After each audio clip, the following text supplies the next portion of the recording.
Sydney, what do you want? Tanong ko sa kapatid ko, habang nakatingin sa menu. We both wearing the thickest coat we have, because it's freezing to death here in Philadelphia. Anything just fine, Anya. I just pointed the foods we're going to take as the waiter nodded before he leaves. We rent this resto named Love, owned by Kuya Felix friend. So kami lang ang nandito, at nasa labas lahat ng bodyguards. Nang makaalis ang waiter ay agad kong tinitigan ang kapatid ko. She's smiling at me. Langangness is evident in her eyes. Matagal na rin nung huli kaming nagkita. How are you ate? Tanong nito sakin. Close kami ng kapatid ko noon pa man. Yun nga lang napakabarumbado nito, kaya napapagalitan lagi. Ayos lang naman ako Sydney. What happened to you? Bakit nawala ka na lang bigla? Lumayas ako sa amin ate nung pinalayas ka ni mommy at daddy. Hinanap kita, but I couldn't find you. Nagulat ako sa sinabi niya. Pero bakit siya lumayas? Patay na si daddy ha? Paano? I see. So hindi mo pala alam. How come? Sa drugs ate, he was associated with illegal drugs. Who finished him? My husband, para yata akong nabingi sa sinabi ni Sydney sakin ngayon. Naguguluhan ako. Maraming bagay ang hindi ko pa nalalaman, at sa sinabi ng kapatid ko ngayon, masyado akong naguguluhan. When? Nauutol na tanong ko. 3 or 4 years ago, I think. If I'm not mistaken, nagsisimula na akong pag-aralan ng kumpanya that time. Kaya babakante ang position, dahil hindi siya nawawala kundi ay literal na nawala na siya. Pero ano at bakit? Naguguluhan ako Sid. Sa sagot na sana siya nang dumating ang order namin dalawa. Tumahimik kami sandali. Nagsalita ang waiter in a language na hindi ko naiintindihan. It's my sister who answered him. Tumingin ako sa labas, at nakita ko si General Laban na kinakausap ang ibang mga tauhan, habang nakaturo sa iisang direction. The place is simple yet cozy. Hindi siya classified as well-known and fancy resto, but the style both interior and exterior are superb. Yung walls are both made out of glass. Kaya para siyang open place sa public. Makikita mo yung mga lights at ang mga tao na dumadaan. Nang tingnan ko ulit si Sydney, nakatingin na rin siya sa labas. That man, panimula niya habang nakatingin kay General Laban, ang taong isa sa aasahan ko sa labanan, para mabawi ang mag-ama ko kay Kia. Is my husband and the one who finished my father. I gasped of what she said. Paano? This is confusing. Enlighten me please. Noon pa man ate ay nilihim na nila sayo ang tungkol sa pagkatao mo. About your parents and everything. Hindi nila sinabi ang tungkol sa kumpanya, na ang talaga namang magmamana ay ikaw. Our dad, I mean my dad, aside sa kinamkam niya ang yamang hindi sa kanya, ay malaki rin ang hawak niya sa kapulisan. Kaya hindi siya makulong-kulong sa mga salang nagawa niya. Mga sala. So there's more. Your real dad ay miyembro sa isang organisasyon, na hindi hawak ng gobyerno. Tawag sa kanila ng iba ay mga secret agent, but to those people na hustisya ay hindi pabor sa kanila, they are the angels. Sir Felix, Sir John, Sir Alan, Sir Ferdinand and their friend Raul, was investigating about the death of your parents. Nakukuha ko na ang patutunguhan ng storya. I am hoping na hindi totoo ang lahat. I am hoping na hindi totoo ang nasa isipan ko. Yes ate, my dad finished his brother. My father finished your parents and I am so sorry. Hindi agad ako nakapagsalita sa sinabi niya. Hindi ko alam kung ano ang dapat kong maramdaman. I don't know my parents since hindi ko sila kilala. Masakit na ang taong kinikilala kong ama, ay ang dahilan kung bakit ako naging ulila.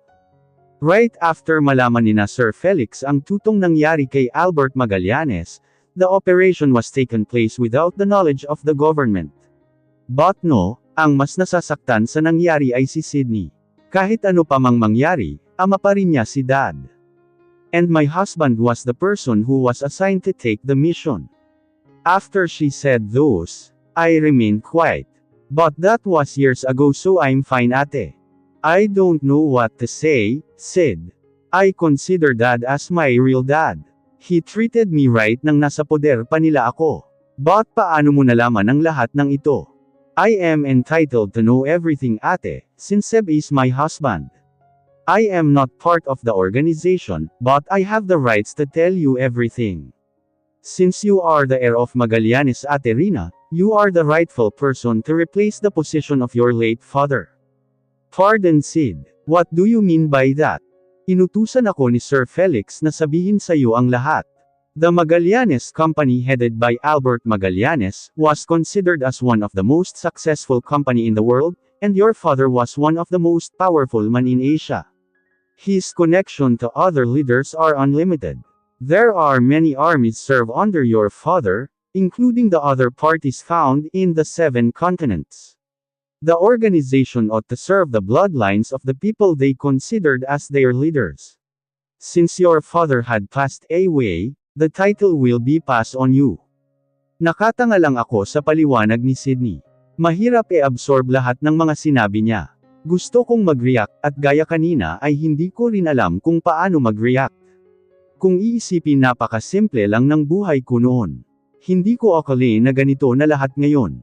In a simple term, you will be the next heir of the throne with no castle. Literal akong napanganga sa sinabi ni Sydney. Alam kong mayaman ang ama ko, but hindi ko talaga alam kung gaano kayaman ito. When your father died, si Sir Ferdinand and Sir Allen ang umalalay sa posisyon ng iyong ama. Ito ba ang sinasabi ni Kuya Felix at Kuya John noon na mga kaibigan nila? Kaya ba hindi ko pa sila nakikita kahit minsan lang? Habang si Sir Felix, Sir Roel and Sir John ang nakatoka na hanapin ka. Pagtatapos ng kapatid ko. Pero Sid, bakit ganoon ang ikinalawak ng connection na hawak ng gamit ng ama ko? No one knows, ate. Only the founders know everything kung bakit loyal ang mga sumusuporta sa kanila. That's the legend na huhukin mo pa sa lupa, para lang malaman ang buong storya. If that's so, then who are the other bosses? Kung ang ama ko ay isa lang sa mga founder ng tinatawag nilang organization na ito, then who are the others? Ilan ba silang leader nila? May I know who are the other bosses, Sid? Ilan ba silang leader? Sa pagkakaalam ko, may 3 pang leader na kinikilala ng organization at ikaw ang pang-4. Hindi ko lang kilala kung sino sila, but according to my husband, nakilala mo na sila, ate. Ha, nakilala ko na. Pero sino? Bukas, ate, haharap ka na sa lahat. Tutulong ako sa lahat ng makakaya ko. Pamilya ko pa rin sila, ate, but what they did ay hindi nakatanggap-tanggap. Kashnia is still my half-sister dahil anak siya ni mommy. What? Napatayo ako sa gulat. Yes, ate Rina. Kapatid ko si Kia sa ina. Reason why my mother chose to stay with her, dahil sa gusto niyang bumawi. Nabulag na si mommy sa pagmamahal niya kay Kia, na kahit hindi na tama ang ginagawa niya, ay sinusuportahan niya ito. Nang hihinang napaupo ako pabalik sa upuan. Sobrang nakakagulat ang nalaman ko sa lahat. Bigla kong naalala ang pagdating ni mommy, nang panahong naghaharap kami ni Amanda. Kung ganoon ay parte si mommy sa plano ni Kia. I tried to convince mom na umalis na kay Kia, but lagi na lang niya akong sinasagot ng sorry. Malungkot na sabi ni Sydney sakin. Kahit ako ay wala akong masabi sa sinabi niya. Ito ang mahirap, ang pumili sa tama laban sa pamilya mo. My family caused you pain, ate, kaya gusto kitang tulungan sa abot ng aking makakaya. Hindi dahil sa kasama ang asawa ko sa organization, yun ay dahil gusto kong itama ang pagkakamaling ginawa ng pamilya ko.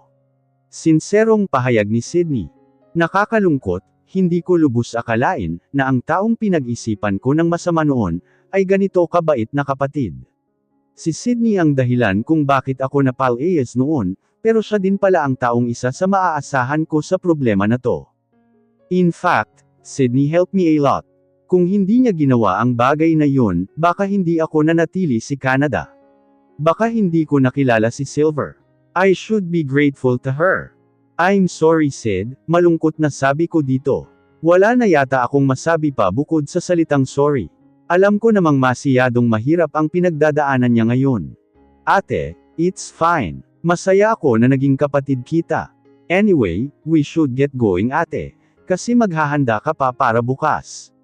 Masyado nang late. After this war, will you let me na-meet ang mga pamangkin ko? Yes of course Sydney. I'm sure matutuwa yun, lalo na ang bunso ko. Naalala ko si Stephanie. Nawala ang ngiti sa labi ko nang maalala ang anak ko. Nananalangin ako na sana walang masamang mangyari sa kanya doon. I am waiting for her call. Sana naitago niya ang cellphone ng papa niya. Ate, don't worry. Mababawi natin ang mag-ama mo. Marami kaming tutulong sayo. Sabi nito sakin. Napabuntong hininga na lang ako. Sana nga maayos lang ang kalagayan ng anak ko at ni Silver. Yeah, you're right. Walang mangyayari sa anak ko. Kasama niya ang papa niya and for sure, Silver won't let anybody to hurt our daughter. My sister smiled at me. I am so happy ate, knowing you found the person that is really for you. Soon, makakasama mo na sila, at matatapos na ang kasamaan ni Kia. Tumango ako at iniwan ang pagkaing hindi namin kinain. Paglabas namin, agad siyang sinalubong ni General Laban. Bahagya itong yumuko sakin, habang nakatabi na sa kapatid ko. Ate, this is my husband, Sebastian Laban, and love this is my sister, Ate Rina. Good evening ma'am. Ate, Sebastian kung wala tayo sa organisasyon. Pwede mo akong tawaging ate, but pag nasa organisasyon tayo, I request nothing but to address me as your leader. I said with the tone of a leader that I will become. Yes ate. I smiled at the both of them, bago ako sumakay sa sasakyang nakabukas na para sakin. I have to go, sabi ko sa dalawa. The moment I turned my back to them, wala na ang Rina na mabait. It's time to show them the rightful heir of the throne na dapat nilang sundin at galangin. Are you ready? Nagpakawala muna ako ng isang malalim na buntong hininga, bago tumango kay Kuya Felix. Yes Kuya Felix, handa na po ako.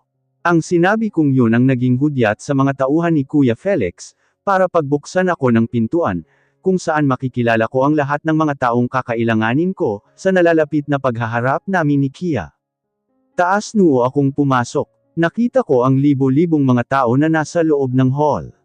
Lahat nakatingin sakin, at tila nakatingin sa bawat paggalaw ko. Inaabangan ang bawat kilos ko, at mas lalo akong kinakabahan, nang makita ang ekspresyon sa mga mata nila. Nakita ko ang pagsunod ng tingin nila sakin, papunta sa harap. Alam kong alam na nila ang sadya ko dito, pero bilang isa sa magiging titingalain nilang leader, tungkulin ko pa rin ang hikayatin sila na sundin at galangin ako. Na ako ay karapat-dapat na humalili sa ama ko. Nasa harap ko na ang mic. Boses ko na lang ang hinihintay nila. Nakakabilib na kahit libo-libo sila sa loob ng hall na ito, ay wala kang maririnig na kahit na anong ingay. Kahit isang ingay ay wala. Lumingon ako kay Kuya Felix, at nakita ang bahagya nitong pagtango sakin na tila ay hinihingkayat ako na gawin ang bagay na to. Sa huling pagkakataon ay pumikit ako, at nagpakawala ng isang malalim na buntong hininga, saka sinalubong ang mga mata nila. To be honest, I don't know where to start. Panimula ko habang nakatingin sa kanilang lahat. Umalangaw-ngaw ang boses ko na siyang mas lalong nagpakaba sakin. I am scared to be here. In fact, I need to gather my strength, to encourage each one of you, to work under me. Napalunok ako ng ilang beses. Biglang pumasok sa alaala ko ang anak ko at si Silver. Some of you may think I'm weak, cause I'm a woman. Maybe, some of you may think, I am not capable to become your leader but I am the woman who is the mother of two. I am the woman who will do anything to save my family, because I am a woman and a mother. Lahat sila tinignan ko isa-isa. Sinalubong ang iba't iba nilang tingin. Binura ko ang takot, at buong tapang na hinarap silang lahat. My family is in great danger right now. I flew from the Philippines to Philadelphia, to find people who can help me to get my family back. I am using my voice, to claim my throne as one of the leader of the organization, that my late father used to lead. It may be a brag, but I also have to show them na akin ang trono, at ako ang susunod na leader, gusto man nila o hindi. I, Rina Magallanes, daughter of Albert Magallanes, will take the position of being one of the founder of this nameless organization. I ought to serve you all and use my power to help the one who are in needs. But now, I am asking you a favor to join me in this war to get my family back. Pagkatapos kong sabihin yun lahat, tumahimik pa rin ang lahat. Akala ko bigo ako, pero unti-unting naririnig ko ang palakpakan sa baba, palakas ng palakas. Para akong maluha, habang nakatingin kay Kuya Felix na nakangiti sakin, habang pumalakpak. Thank you, umalangaw-ngaw ang boses ko, kasabay ng pagbigay galang nila. Nakatukod ang tuhod sa tiles, at nakayuko ang ulo. Hudyat na binibigay nila ang kanilang sagot. Nahanda silang paglangkuran at tulungan ako sa kakaharapin kong laban, para bawiin ang mag-ama ko. Biglang lumabas sa pintuan na nasa gilid, nang kinatatayuan ko ang dalawang lalaki. Lumapit sakin si Kuya Felix at tinabihan ako, habang hinihintay namin pareho ang dalawang lalaki na papalapit sa gawin namin. Nang makalapit sila sa amin, ay sabay silang yumukod para magbigay galang. Nang tumayo sila, ay nakangiti silang pareho sakin at tila pinagmamalaki ako. Maaaring hindi mo kami kilala, dahil talagang sanggol ka pa noong pinagmamalaki ka namin ni Allen. Noon pa man ay naniniwala na kami, na maging isa kang matapang at matalinong tao, na karapat dapat humalili sa iniwang posisyon ng iyong ama. Sabi nito sakin, bahagya akong yumuko para magpasalamat sa kanila. Salamat po, ang laki mo na Rina. I'm sure Sir Albert is proud of you. Papa, nagmulat ako ng mata dahil sa boses na narinig mula sa anak ko. Nang makita ko ang itsura niya, ay nakasimangot ito habang kumakain ng chocolates na ikinitok ako. You sleep too much today Papa. Aniya at sumimangot. Sinubukan kong umupo, but nakaposas ako sa likuran. Are you hungry, Papa? Tanong niya. Kumunot ang noo ko sa anak ko, dahil kung umasta ito parang hindi siya natatakot. Come here. Utos ko sa kanya at lumapit naman siya sakin, at umupo sa kandungan ko. Are you okay? Tanong ko sa kanya na puno ng pag-aalala. Yes po Papa, aniya. No need to worry about me, dagdag niya at kumain ulit ng chocolates. Nagtaka ako kung saan niya nakuha ang chocolates. Who gave that to you? Tanong ko sabay turo sa chocolates na kinakain niya. Nang tingnan ko ang buong lugar, ay maraming pagkain na nagkalat sa sahig. Hindi ko alam kung alam ba ng anak ko na nasa panganib kami ngayon. Stephanie anak, alam mo ba kung nasaan tayo ngayon? Tanong ko. Tumigil siya sa pagkain at tumingin sakin ng seryoso. We were kidnapped. Patanong na sagot niya, at halos nalaglag ang pangako, dahil walang bahid na takot na sagot niya. Aren't you scared? Tanong ko sa kanya. No Papa because you're here. And besides Papa Vios will save us, so don't worry. Kumunot ang noo ko sa sinabi niya. Anong ibig niyang sabihin? Lumingon ang anak ko sakin. Ngumiti siya and it somehow made me at ease. She's brave and strong. Pumasok ang isang lalaki na may hawak ng armas, kaya agad akong naalerto. May dala siya ng tubig at pagkain. Thank you Tito, sabi ng anak ko. Natawa ang lalaki at napailing, pagkatapos niyang ilapag ang pagkain sa sahig. She's different. Aniya and alam kung ako ang kausap niya, hindi ka ba natatakot sakin? Tanong niya sa anak ko. Tinignan siya ni Stephanie at umiling. Hindi po, aniya at binuksan ang pagkain na nakabalot pa sa cellophane. You look normal. Dagdag ng anak ko na nagpang-isi sakin. I have armas, sabi nung lalaki. He was testing my daughter. There's a smile on his face that made me confused. Really? Tumayo ang anak ko to see that thing, na sinasabi niya and for unknown reason, hindi ako kinabahan. Alright, you have, sabi lang ng anak ko at bumalik sa pagkakaupo na parang wala lang. Hindi ka ba natatakot? Tanong nung tauhan ni Kia. No, I'm used to it.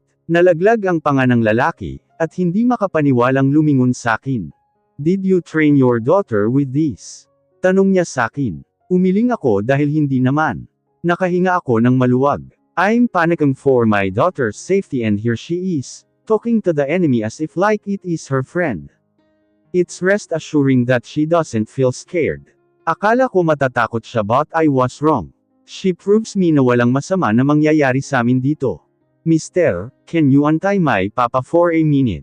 He needs to eat. Sabi niya. Napatingin ako sa anak ko. She speaks like she's older than her brother. I don't know kung inosente lang ba siya, o sadyang she used to live like this. You can feed him. Sagot nung lalaki kaya hamaba ang nguso ng anak ko at sumimangot. But I want my papa to feed me. Sabi pa nito. Nakipagtitigan siya sa tauhan ni Kia. It's like, she tried to intimidate the person in front of her. Napangisi ako. I guess, I don't need to worry about her future. Nagmana man sakin physically ang mga anak ko. I can't deny the fact that both of my children, nagmana kung paano mag-isip sa mama nila. Fine, napipilitang sabi nung lalaki. Nang lumapit siya sakin, agad niyang pinakawala ng puso sa mga kamay ko. Be ready, tatakas kayo mamaya. Bulong niya na ikinagulat ko. I see, I whispered. Papa, it is so hot here. What time is it po? Aniya, nasa likuran ko siya at ginugulo ang buhok ko.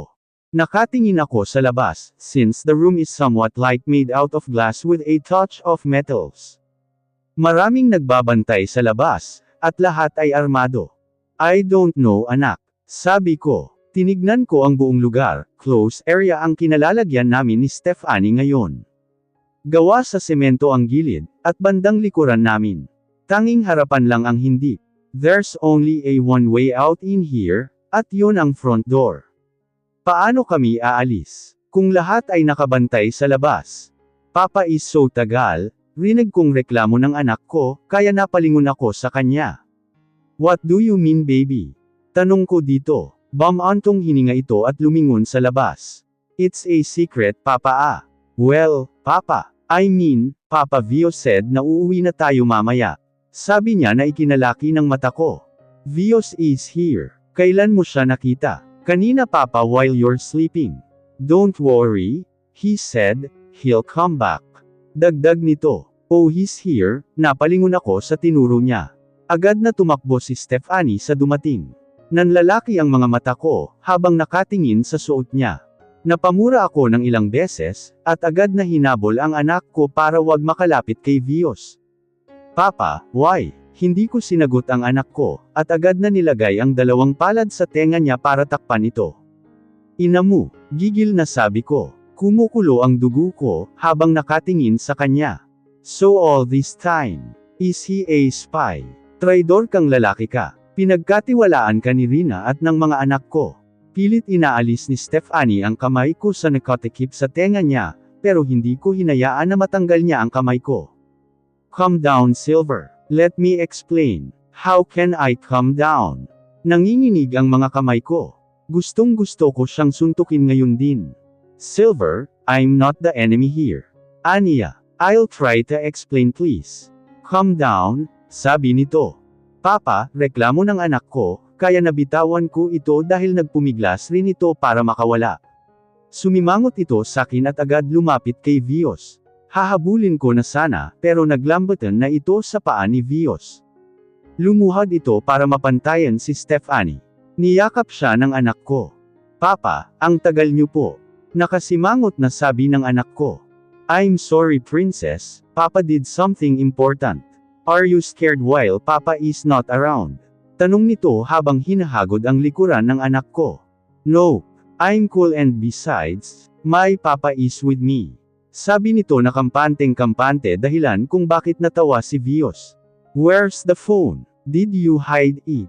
Tanong nito kay Stephanie na ikinakunot ng noo ko. Oh yes po, sagot ng anak ko, at tinuro ang parte kung saan may mga basura sa mga pagkain na kinain niya kanina. That's my girl, nakangiting sabi ni Vios dito. Phone. May tinagang phone ang anak ko. At walang nakapansin dun. What the? I'm sleepy na. Can I sleep na muna, Papa? Tanong nito at lumingon din sakin. She was asking the both of us. Bakit hindi ka natulog kanina? Tanong ni Vios. I'm guarding Papa eh. Mama said that I should close with him so, yeah. Besides, hinihintay kita dumating Papa. Sabi ng anak ko. Nang hihina na napaluhod ako. I can't believe how brave she is. I am so proud of my daughter. Masyado akong nagulat sa kanya ngayon. Nakakahiya maging ama niya. She didn't wave even a bit despite of the danger we're facing. Go to your papa na. Aalis muna ako at babalik ako mamaya. You can take a nap. Okay. Dahan-dahan na tumungo ang anak ko at lumapit sakin. Papa, I'm sleepy. Ani nito. Nanginginig ang kamay ko na inabot siya at niyakap. I'm sorry baby. You can sleep now. Bulong ko habang mahigpit na niyayakap siya. Hindi na siya sumagot, it's because nakatulog na siya agad. She must be tired. Tumayo ako at kinarga siya. Masama pa rin ang tingin ko kay Vios, pero enough na sakin lahat ng nakita kanina. His love to my children is enough for me to trust him. I shouldn't be blinded to what I see. Right now, he's the only key that I know para makatakas kami ng anak ko dito. Recalled nung wala kang malay. Kinuha ng anak mo ang cellphone, at tinago para hindi makita ni Kia. Sabi nito habang nakatingin sa anak ko. She's so brave and intelligent. Kahit bata pa lang, she can handle this kind of circumstances. Dagdag nito. Protect her, ani nito at seryosong bumaling sakin. I will because she's my daughter. Seryosong sagot ko sa kanya. I'm glad, sagot ni Vios. Makikita mo ang relief sa mga mata nito. Tila nakampante siya sa hindi ko malamang dahilan. Babalik ako mamaya Silver. I cannot guarantee na may lalabas ko kayong dalawa ni Stephanie dito. Pipilitin ko na makatakas ka. May plano ako, and I'll make sure na may tatakas natin ang bata. Bulong nito.